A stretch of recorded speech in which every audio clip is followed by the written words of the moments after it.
नाज़रीन, कंबर जे काछे वारे इलाइक़े दीनार बुर्डो में DHO डॉक्टर ज़ुल्फ़कार अली तुनियो जे तावन सां फ्री मेडिकल कैंप लगाई वई, जंहिंमें इलाइक़े वासियुनि खे 1000 खां वधीक मच्छरनि खां बचण लाइ मुहारा तक़सीम कया विया। उन हवाले सां ॾिसूं था इख़लाक़ अहमद चांडियो जी हीअ रिपोर्ट।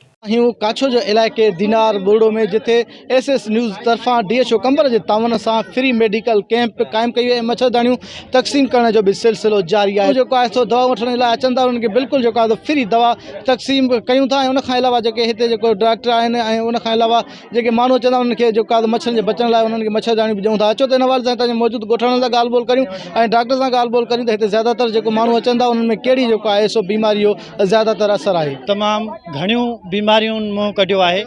उन्हनि जी सार संभाल लाइ हिते मेडिकल कैंप लगाई आहे ऐं मच्छरदानियूं कुझु ॾिनियूं आहिनि। असीं तमामु निहायती शुक्रगुज़ार आहियूं ऐं इहा उमेद था कयूं त अॻिते जे लाइ बि हिन मारवाड़नि जी ईअं ई सार संभाल लधी वेंदी। सभुड़नि जा मुश्तल मिल आहिनि।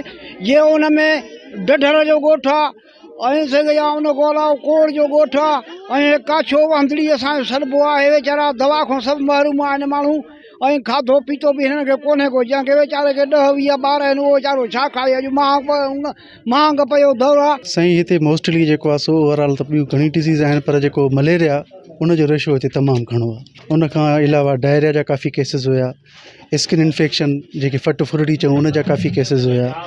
ऐं अॼुकल्ह जेको ॾींहुं थो लॻे माण्हू खे ज़मीर माना माण्हू जेको आहे ॿियनि में कमकार कनि था पिया, उन हिसाब सां उनखे ॾींहुं लॻण जे हिसाब सां हीट स्ट्रोक चऊं या सन स्ट्रोक चऊं उन जा काफ़ी केसिस हुया। पर मोस्टली ओवरऑल जीअं तव्हां पुछो था त मलेरिया जा केस तव्हांखे हिते वधीक मिलिया आहिनि। तव्हां हिते मौजूदु ॻोठाणनि ऐं जेको आहे जेको मौजूदु डॉक्टर उन्हनि जी ॻाल्हि ॿोल ॿुधी, उन्हनि जो इहो चवणु आहे त बोडी सूरत हाल खां पोइ हिते मलेरिया ऐं चमड़ी जा केस जेको आहे सो वधीक हुजण जे करे हिते फ्री मेडिकल कैंप क़ाइमु कई वई आहे SS न्यूज़ तरफ़ां।